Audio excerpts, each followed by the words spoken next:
Bueno, bienvenidos, bienvenidas a este segundo episodio de Economía Explicada. En este capítulo vamos a ver justamente la fase 2 del programa económico de Javier Milei, anunciado en las últimas semanas. Recordemos que en el primer capítulo vimos lo que fue la fase 1 y explicamos un poquito todas las cuestiones vinculadas a la parte más teórica, asociadas con la creación y la circulación del dinero. Así que si te lo perdiste o todavía no lo viste, te recomiendo que arranques por ahí buscándolo en el canal.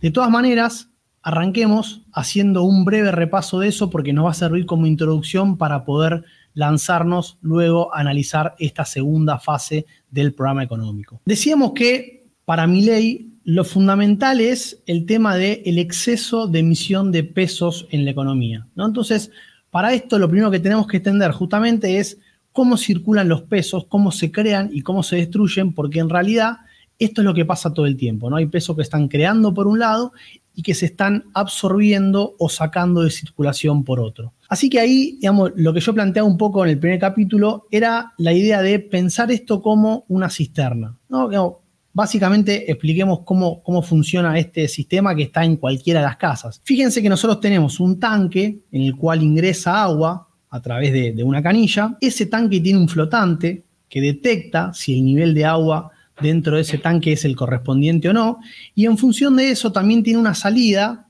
podemos pensar una bomba, que lo que hace es sacar agua de ese tanque y llevar al otro tanque que está por encima, ¿sí? Bueno, justamente de esta manera es como podemos entender la creación y la circulación del dinero en las economías.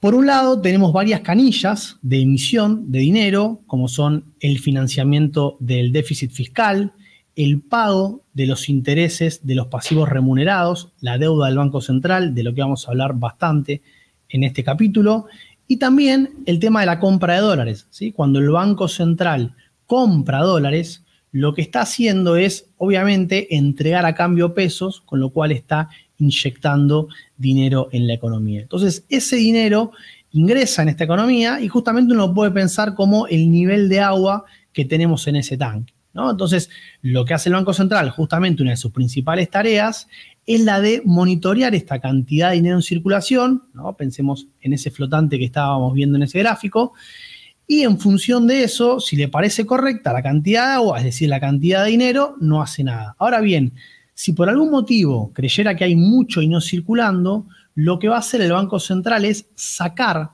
plata de circulación. ¿Cómo hace esto? Bueno, fundamentalmente lo hace a través de la política monetaria y ahí es donde aparecen estos pasivos remunerados, ¿sí? Algo que va a ser fundamental para este capítulo. ¿Por qué? Porque justamente cuando el banco quiere sacar pesos de circulación, lo que hace es ofrecer estos pasivos remunerados, que es una deuda que devenga un interés, pensémoslo si quieren como un plazo fijo, pero que se lo da a los bancos. Entonces, le da ese plazo fijo a los bancos, a cambio recibe los pesos y los saca de circulación a ese tanque que está más arriba, ¿sí? Obviamente, ese tanque, como pueden ver, tiene también su límite, con lo cual, si vos tenés que están todas las canillas de emisión abiertas, inyectando mucho dinero, bueno, la política monetaria tiene un límite, ¿sí? Entonces, justamente esto nos va a servir para entender lo que significa esta fase 2, ¿no? Digamos, pensemos rápidamente cómo fue la fase 1, ¿sí? Para eso también repasemos uno de los gráficos que habíamos visto la semana pasada. Esto forma parte del documento oficial que sacó en los últimos días el Banco Central. Como pueden ver, la primera fase del programa era la de cerrar la canilla de la emisión de los pesos vinculados al financiamiento del déficit fiscal, ¿no? Digamos, cuando el Estado gasta más de lo que recauda, incurre en un déficit fiscal y justamente una de las maneras que tiene de financiar ese déficit es pedirle al Banco Central, ¿no? Que es el que tiene la maquinita de emisión de los pesos, pedirle la plata que le falta y de esa manera eso inyecta ese dinero en la economía. Fíjense en el gráfico, ¿no? En todos los años anteriores, los diferentes gobiernos habían tenido un déficit fiscal, en los últimos años ha sido bastante importante, y vean cómo el gráfico de la derecha precisamente lo que me muestra es la cantidad de dinero que se emitió precisamente por el financiamiento de ese déficit durante el año anterior, ¿sí? Digamos, casi 50 billones de pesos. ¿Qué pasó después? Bueno, ni bien asumió el gobierno, justamente lo que dijo fue que iba a ir hacia un equilibrio del resultado fiscal, en realidad terminó teniendo un superávit. Y vean cómo en el segundo gráfico, ni bien arranca el gobierno, ese financiamiento, esa canilla de emisión, se frena completamente y desaparece, ¿sí? Justamente porque el gobierno aplicó un fuerte ajuste en el gasto público, lo hizo bajar, eso equilibró las cuentas y de esa manera no seguía requiriendo ningún tipo de financiamiento, es decir, no le pedía al Banco Central dinero y por lo tanto esta canilla terminaba cerrada, ¿sí? ¿Qué pasa? Después teníamos una segunda canilla de emisión que justamente estaba vinculado con estos pasivos remunerados, ¿sí? Lo que habíamos dicho recién era que cuando había mucho dinero circulando en la economía, el Banco Central absorbía ese dinero por medio del otorgamiento de estos pasivos remunerados, que es una deuda que genera un interés. ¿Qué pasa? Ese interés obviamente depende de la tasa de política monetaria que fija el Banco Central. Entonces, con lo que se encontró el gobierno, digamos, el diagnóstico que hizo fue el de decir, che, mirá, el Banco Central tiene muchísima deuda acumulada, si hay un montón de pasivos remunerados en poder de los bancos, y esos pasivos remunerados pagan interés. Entonces, cuando el Banco Central lo que quería hacer era emitir menos, bueno, en realidad estaba emitiendo mucho por esta segunda canilla. Entonces, ¿a qué llevó eso? Como muestra este segundo gráfico, lo que hizo el Banco Central también, ni bien asumió el gobierno de Milei, fue bajar drásticamente las tasas de interés y obviamente que al bajar esas tasas se pagan menos intereses y eso ayudó a cerrar esta segunda canilla de emisión. Lo que pasa es que en realidad esto no terminó de cerrarla, simplemente como pueden ver en el gráfico la redujo, ¿sí? Se seguía emitiendo dinero por esto y además esto encontró un límite. ¿Por qué? Bueno, justamente porque como pueden ver en este gráfico, lo que terminó sucediendo es que el Banco Central empezó a bajar la tasa de interés de manera acelerada, pero recuerden que esta tasa de interés también está muy vinculada a los plazos fijos que los bancos les ofrecen a las personas, ¿sí? Entonces, ¿qué es lo que empezó a pasar? Bueno, que esa reducción de las tasas de interés tan fuerte llevó a que los plazos fijos pierdan de manera muy importante contra la inflación, que fue bastante alta en estos primeros meses, y obviamente que eso reforzó el hecho de que la población argentina se volcara a la compra de dólares. Sí, hay una relación bastante estrecha entre la tasa de interés del Banco Central y lo que sucede con el valor del dólar, puntualmente el valor del dólar financiero, ¿no? El que cualquiera puede comprar y vender, porque justamente, digamos, uno piensa que en Argentina los dos principales instrumentos de ahorro son los plazos fijos y la compra de dólares. Entonces, si baja mucho la rentabilidad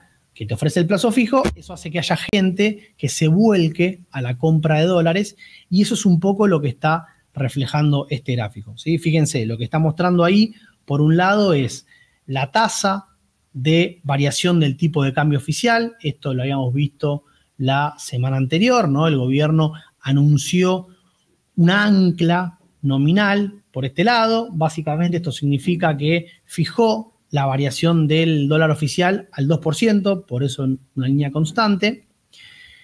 Y fíjense cómo las tasas de interés, la tasa de los pasivos remunerados, que era fundamentalmente la tasa de política monetaria del Banco Central, empieza a bajar de manera sistemática, sobre todo a partir de marzo, y vean cómo llega un momento donde esa reducción de tasas dispara la brecha cambiaria, es decir, donde baja tanto esa tasa de interés que eso impulsa la compra de dólares financieros y por lo tanto incrementa la brecha cambiaria.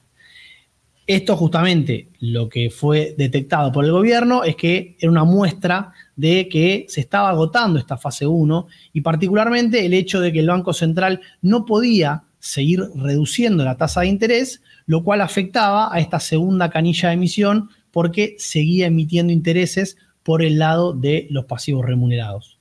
Por otro lado, y lo vamos a ver en un ratito, el aumento de la brecha cambiaria impacta en los precios, porque justamente el aumento del dólar financiero también vamos a ver que está vinculado con los costos de las empresas, sobre todo de los insumos importados. Entonces, ese aumento de la brecha también le ponía presión al proceso desinflacionario que el gobierno estaba llevando a cabo, con lo cual claramente acá teníamos señales de agotamiento de esta primera fase. Entonces, a partir de eso, justamente se vino el anuncio de la fase 2. Unas semanas atrás, Caputo, un día viernes, ¿sí?, a la tarde-noche, después de que cerraran los mercados, brinda una conferencia de prensa en la cual lo que anuncia, bueno, primero que nada, al decir que comenzaba la fase 2, eso también de un poco la idea de que lo anterior hacía la fase 1, algo que no estaba tan claro hasta ese entonces. Y precisamente, digamos, lo que anuncia acá es la eliminación total de estos pasivos remunerados, ¿sí? La eliminación total de esta deuda del Banco Central. ¿Con qué objetivo? Bueno, justamente lo charlábamos un poquito recién. Acá el punto era que como el Banco Central tenía esta deuda y lo que iba a buscar ahora era tratar de subir las tasas de interés justamente para que ese aumento de las tasas pudiera hacer bajar el dólar financiero, el problema que tenía era que al subir la tasa de interés, eso incrementaba los intereses que tenía que pagar por estos pasivos remunerados y emitía dinero. Y justamente el problema ahí es que ese dinero, del enfoque monetarista de Milei, uno podría decir impacta directamente en los precios. Desde un enfoque más heterodoxo, podríamos decir que esos pesos terminarían en la compra de dólares y eso provocaría un aumento de la brecha cambiaria y la inflación. De cualquier manera, el punto es que si vos querés subir la tasa de interés y tenés una deuda muy alta, si tenés pasivos remunerados muy altos, eso le quita potencia a la política monetaria. Entonces, a partir de eso, justamente es que el anuncio fundamental de esta fase 2 era la de eliminar estos pasivos remunerados. Ahora bien, estamos hablando de una deuda del Banco Central, ¿sí? ¿Cómo se elimina esto? Bueno, en principio vamos a ver que bastante fácil lo hizo el gobierno, que en realidad no es que lo eliminó, sino que se lo pasó al Tesoro, ¿no? Es decir, generó un canje de deuda donde toda la deuda que tenía el Banco Central lo que hizo fue trasladársela al Tesoro. Y además de eso, como parte de estos anuncios, también se anunció que se iban a eliminar los puts, otra canilla adicional de emisión. Expliquemos rápidamente qué son estos puts. Básicamente, cuando los bancos o cualquiera, pero fundamentalmente los bancos, compraban la deuda del Tesoro, es decir, la deuda del gobierno, ¿qué pasa? Digamos, para poder aceptar esa deuda tenían muchas dudas porque en Argentina, como sabemos, con la volatilidad que tenemos, eso genera grandes movimientos en dicha deuda. Entonces, para tratar de asegurar que los bancos absorbieran esa deuda, se les dio una especie de seguro en la cual se le, digamos, respetaba el valor técnico de esa deuda en cualquier momento que quisiera venderla. Obviamente que lo que el gobierno decía es, bueno, mirá, yo tengo estos seguros que hacen que los bancos puedan, cuando quieran, vender esa deuda, que la contrapartida de eso es que el gobierno tendría, en realidad el Banco Central, tendría que inyectar pesos. Entonces era otra potencial canilla de emisión de pesos que el gobierno también buscaba reducir, ¿sí? Entonces, arranquemos por acá. Este objetivo, lo que hizo el Banco Central fue sentarse con los bancos, llegar a un acuerdo pagando unas primas de intereses y de esta manera logrando canjear esos puts y eliminándolos, con lo cual rápidamente el gobierno logró eliminar esta canilla. En realidad, digamos, queda aproximadamente el 20% de los puts, pero como pueden ver en el gráfico, la gran mayoría de esto terminó siendo saldada.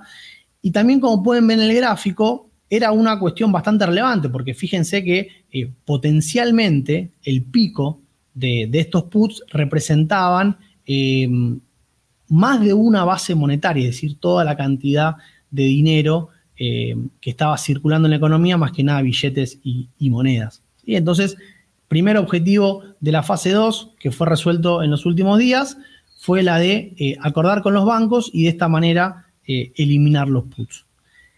Atrás de eso, como decíamos, y el más relevante, era la cuestión de poder liberar a la tasa de interés de política monetaria con el objetivo de que pueda comenzar a incrementarse de modo de que eso contenga la brecha.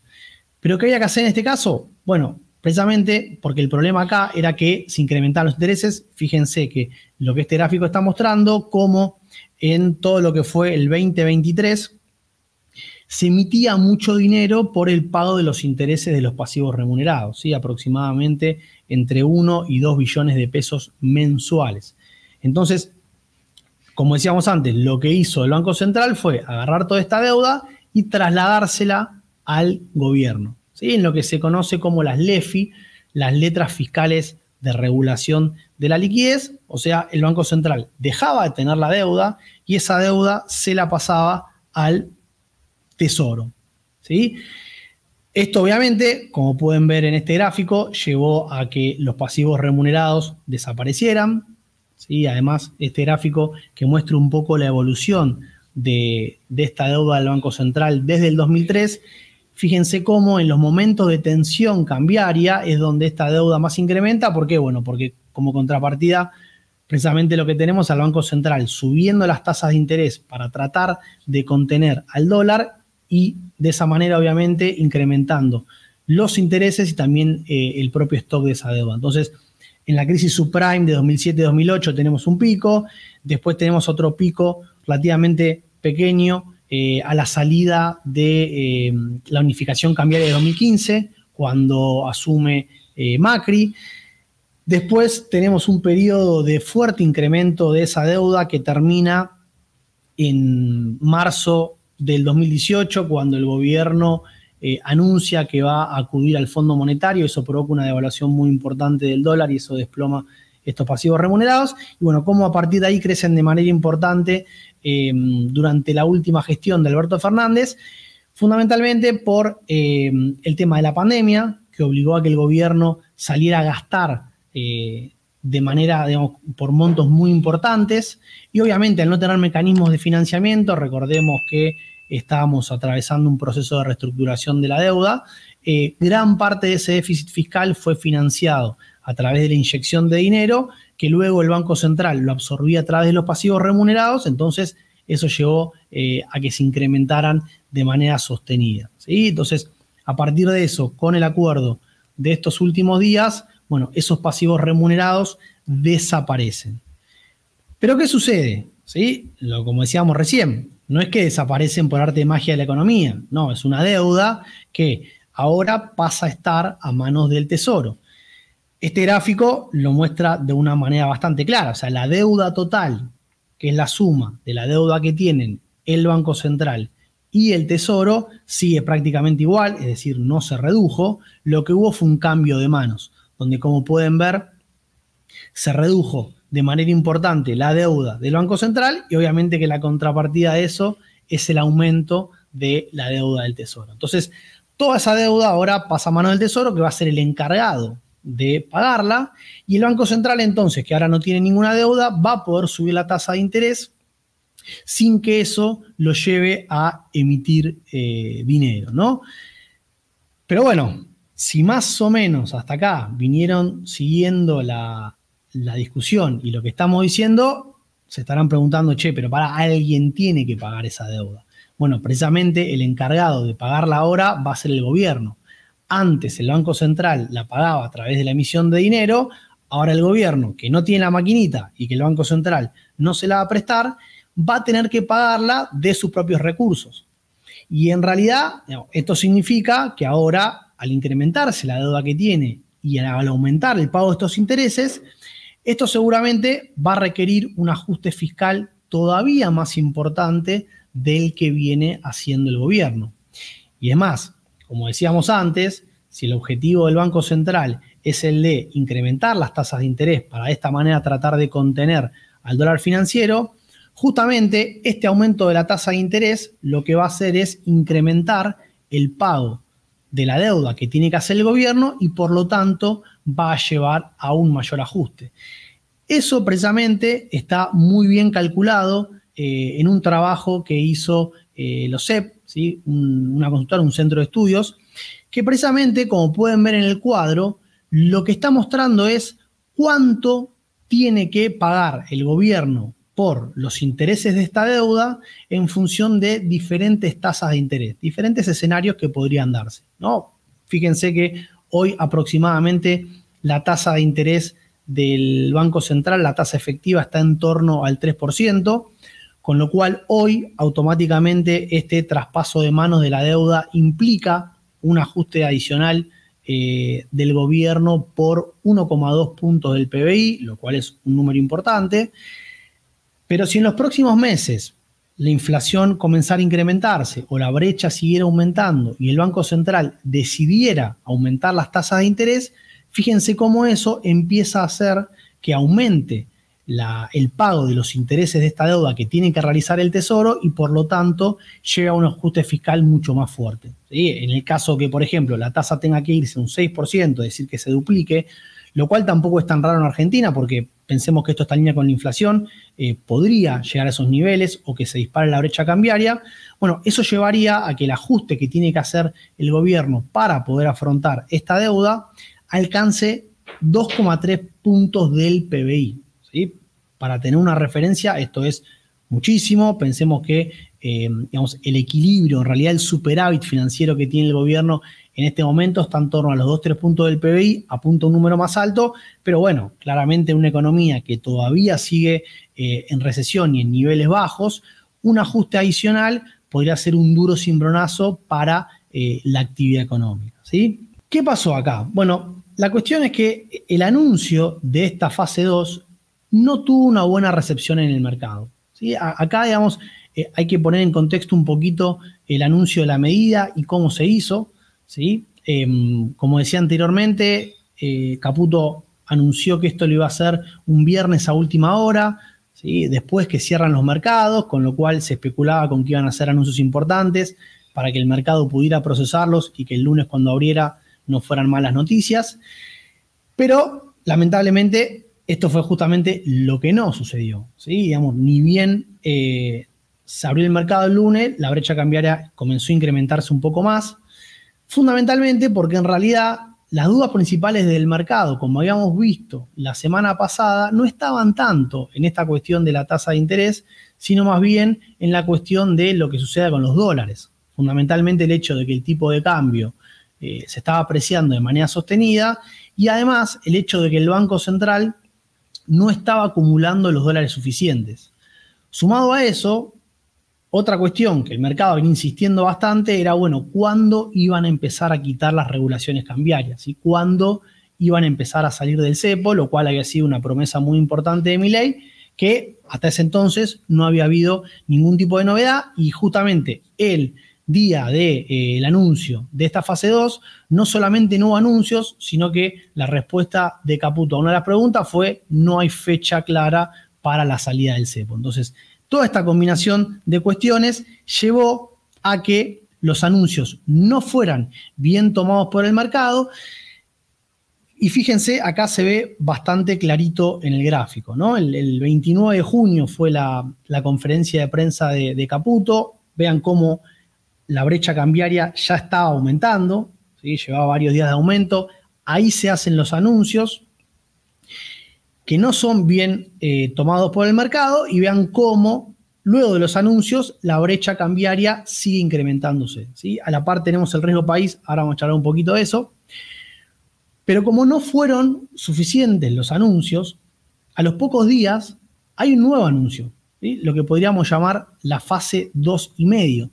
De nuevo se hace de una manera un tanto llamativa a través de las redes sociales. Un sábado Caputo confirma que Milei había hecho en una entrevista que empezarían a intervenir en el mercado financiero, es decir, a vender dólares de las reservas del Banco Central para ofrecerlos en el dólar financiero justamente con el objetivo de que esta brecha empezara a bajar. Lo llamativo acá también es cómo, ¿no?, se llevó a cabo este anuncio, porque si bien, digamos, la medida concreta era justamente que se iban a utilizar dólares del Banco Central, es decir, dólares de las reservas, para ser vendidos en el mercado con el objetivo de bajar la brecha, el ministro Caputo lo terminó anunciando como si fuese parte de esta fase 2, es decir, como, digamos, un freno a la emisión de dinero, ¿sí? ¿Por qué? Recordemos, como habíamos dicho al principio, que había una tercera canilla de emisión de dinero que justamente era la de la compra de dólares. Cuando el Banco Central acumula reservas, compra dólares en el mercado, lo que está haciendo a cambio es inyectar pesos. Entonces, esta era una parte de esta canilla de emisión de dinero que igual, paradójicamente, cuando había sido el día del anuncio de la fase 2, Caputo había dicho que esto no era un problema porque justamente la contrapartida de esa inyección de dinero era que el Banco Central estaba acumulando divisas, lo cual era un objetivo claramente deseable. Sin embargo, con el aumento de la brecha, bueno, ahí tenemos este nuevo anuncio y como le decía, la idea era que el Banco Central iba a vender una porción de los dólares de modo tal que la cantidad de dinero quedara congelada. ¿Sí? Es decir, yo compro tantos dólares al oficial por un equivalente de pesos, bueno, ese equivalente de pesos lo transformo en dólares, obviamente es una cantidad menor, porque el dólar financiero es más elevado, y de esa manera los vendo, entonces los pesos que emito por un lado los absorbo por el otro, ¿sí? Con el objetivo de que la cantidad de dinero en circulación no se incrementara. Insisto, por más de que el ministro haya dicho esto, creo que el objetivo claro era el de intervenir en el mercado financiero puntualmente para bajar la brecha, que como pueden ver en el gráfico fue muy efectivo, ¿sí? Fíjense ahí cuando es el día del anuncio de esta fase 2,5, cae fuertemente la brecha cambiaria, ¿sí? ¿Por qué cae? Bueno, porque obviamente la respuesta lógica del mercado, antes de que empezara a intervenir el Banco Central, era, che, el dólar va a bajar, porque el Banco Central tiene la capacidad de intervenir. Es más, con el correr de los días se conoció que en realidad la medida se iba a hacer desde el 1 de mayo, es decir, con todos los dólares comprados del 1 de mayo, lo cual daba aproximadamente un poder de fuego, una cantidad de dólares a utilizar potencial en torno a los 1.800 millones de dólares, lo cual es un montón. Recordemos que es bastante más chico que el oficial. Entonces, obviamente, digamos, la expectativa, la respuesta lógica del mercado fue decir, che, esto va a bajar, me apuro yo a vender antes. Entonces, se desplomó el primer día hábil después de los anuncios, ya se desplomó de manera importante la brecha cambiaria. Pero, fíjense lo bien que correlacionaba el movimiento de la brecha cambiaria con el riesgo país, ¿no? El riesgo país, recuerden que es la contrapartida del precio de los bonos de la deuda pública del gobierno.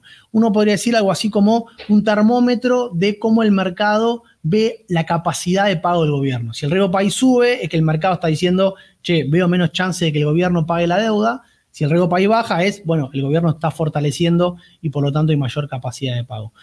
Fíjense cómo, le decía antes, en el gráfico se ve clarito que hay una correlación bastante estrecha entre la brecha cambiaria y entre el riesgo país. Esto tiene bastante lógica porque justamente la brecha cambiaria, uno podría decir, es el termómetro de los dólares, es el termómetro de las expectativas de evaluación del mercado y obviamente como esta deuda que el gobierno debe está en dólares, bueno, hay una clara relación donde si el mercado cree que el dólar va a subir, de alguna manera también está diciendo que faltan dólares, entonces eso impulsaba al alza la brecha cambiaria y el riesgo país. Ahora bien, fíjense cómo después de que se anuncia esta nueva medida de intervención en el mercado financiero, se produce un desacople muy importante entre la brecha cambiaria y el riesgo país. Básicamente se desploma la brecha cambiaria y el riesgo país aumenta. ¿Por qué se da este desacople? Bueno, porque justamente la lectura del mercado, ¿cuál fue? Mirá, el Banco Central, que tiene pocos dólares, lo va a usar para intervenir en el dólar financiero, con lo cual eso va a hacer que el dólar baje, pero justamente como tiene pocos dólares y esos dólares también son los que después necesita el gobierno para poder pagar la deuda, esto hace que el gobierno tenga menores probabilidades de que esa deuda sea pagada. Entonces eso desplomó los precios de los bonos del gobierno en dólares y por lo tanto se incrementó el riesgo país, ¿sí? Básicamente lo que, digamos, la lectura del mercado fue esa. La medida es efectiva para bajar la brecha, pero obviamente está sacando dólares escasos que tenés. Recordemos que las reservas medidas en términos netos todavía siguen siendo negativas, con lo cual la lectura del mercado fue no tener dólares suficientes. Aún así, el gobierno, tratando de calmar esas expectativas, anunció que ya había depositado los dólares para el pago de los intereses de esa deuda, que el próximo vencimiento son en enero del año que viene. Y después Milei también dijo, y ahí está la famosa polémica del oro, que al final Caputo en los últimos días confirmó que no era oro, sino que eran bonos, pero bueno, que fundamentalmente se habían puesto como colateral, es decir, como una garantía para poder obtener los dólares necesarios también para el pago del capital. Con lo cual, según el gobierno, ya tendría cubiertos los vencimientos, los próximos vencimientos de esa deuda, insisto, con el objetivo de tratar de traer calma a los mercados, que por lo menos por ahora ese riesgo país no termina de bajar, ¿sí? Entonces, para cerrar un poquito, ¿no? ¿Cómo queda esto y cuáles son las implicancias, ¿no? ¿Cuál es el diagnóstico que podemos extraer para pensar hacia dónde está yendo el gobierno? En primer lugar, queda claro que el objetivo principal del gobierno pasó a ser el de bajar la inflación. ¿Sí? Uno podría pensar que anteriormente está el objetivo también, como decíamos, de acumular dólares. Recordemos que esos dólares son necesarios para que si vos el día de mañana quitas las regulaciones cambiarias, tengas poder de fuego para poder intervenir en el mercado. Pero bueno, con las últimas medidas, que justamente lo que decíamos era que el aumento de la brecha le pone presión a los precios y por lo tanto amenaza frenar el proceso de desinflación que está llevando a cabo el gobierno en todos estos meses, bueno, claramente el gobierno optó por sacrificar reservas en pos de contener la brecha y que se mantenga el proceso desinflacionario, ¿sí? Con lo cual, creo que esta medida nos indica que el objetivo del gobierno en el corto plazo es bajar la inflación. ¿Hasta dónde? Bueno, recordemos, como decíamos antes, que el valor del dólar está fijado y aumenta todos los meses en torno al 2%. Entonces, el objetivo acá, ¿cuál sería? Que la inflación baje como mínimo hasta ese nivel, para que de esa manera, si se alinean el dólar y la inflación, eso llevaría a que el precio del dólar medido en términos reales deje de abaratarse. ¿Sí? A lo que también charlamos bastante en el primer capítulo, si no pueden ir a ese primer episodio a repasarlo, pero básicamente ese sería el objetivo. Además, hace unos días cuando le preguntaron a Milei por las condiciones que son necesarias para quitar las regulaciones cambiarias, él dio 3 condiciones: eliminar los puts, eliminar los pasivos remunerados y que la inflación converja al valor del tipo de cambio y que a partir de ahí eso tienda a cero. Bueno, justamente como vimos, los pasivos remunerados ya fueron eliminados, los puts prácticamente también, queda solamente ese tercer objetivo, que es justamente el que el gobierno está poniendo todos los cañones para tratar de lograrlo en el menor plazo posible, de manera de poder quitar las regulaciones, ¿sí? Pensemos que esto es fundamental porque el mercado, que se pone ansioso, también la cuenta que está haciendo es decir, mirá, vos tenés que sacar las regulaciones para que ingresen dólares, porque si no después el año que viene que tenés importantes vencimientos de deuda, no solamente lo de enero, sino más adelante y también con el FMI, bueno, no vas a poder tener, no vas a poder generar mecanismos para que esos dólares ingresen si hay regulaciones cambiarias. Entonces ahí está la cuestión y creo yo fundamentalmente que acá está la encrucijada, ¿no? Porque lo que estamos viendo es que si bien ahora tenemos en un par de días que empieza el blanqueo y ahí veremos si eso aporta dólares o no, todo lo que estaría indicando es que el gobierno está yendo hacia un esquema de tratar de quitar todas las regulaciones cambiarias sin los dólares suficientes, porque el Banco Central, como dijimos antes, todavía tiene reservas netas negativas, es más, está utilizando parte de esos escasos dólares para intervenir en el mercado financiero, con lo cual quedan todavía menos dólares. Además, estamos ingresando en la etapa donde por cuestiones estacionales, ¿sí? Terminó la cosecha, la liquidación de los dólares de la cosecha, entonces el Banco Central tampoco tiene por ese lado la capacidad de acumular. En todo este contexto, parecería que el gobierno quiere en los próximos meses quitar esas regulaciones cambiarias, lo cual sería sumamente arriesgado, una apuesta sumamente osada, porque sería, digamos, liberar el tipo de cambio, permitir que las personas y las empresas puedan acceder libremente a la compra de dólares sin que el Banco Central tenga las reservas suficientes, ¿sí? Entonces, eso podría ser un gran problema, porque obviamente si es muy fuerte la compra de dólares, si se llegara a generar algún tipo de corrida contra el dólar, el Banco Central no tendría las herramientas suficientes para poder sostenerlo, y eso obviamente podría terminar en una devaluación y en un freno de todo este proceso desinflacionario que estamos viviendo en estos meses. La respuesta por ahora no la sabemos, iremos viendo con el correr de las semanas y obviamente lo vamos a ir analizando acá en Economía Explicada en los próximos capítulos. Así que con esto terminamos y nos vemos la semana que viene. Si te gustó el capítulo, si te sirvió, si con esto entendiste un poquito más de economía, te pido por favor que le des like, que lo hagas circular, ¿sí? A nosotros nos sirve un montón. Además que si te quedaron dudas o comentarios, los dejes aquí debajo y en el próximo capítulo los retomamos respondiéndolo o también incluso en mis redes sociales y las redes sociales de AhораPlay. Así que muchas gracias y nos vemos la semana que viene.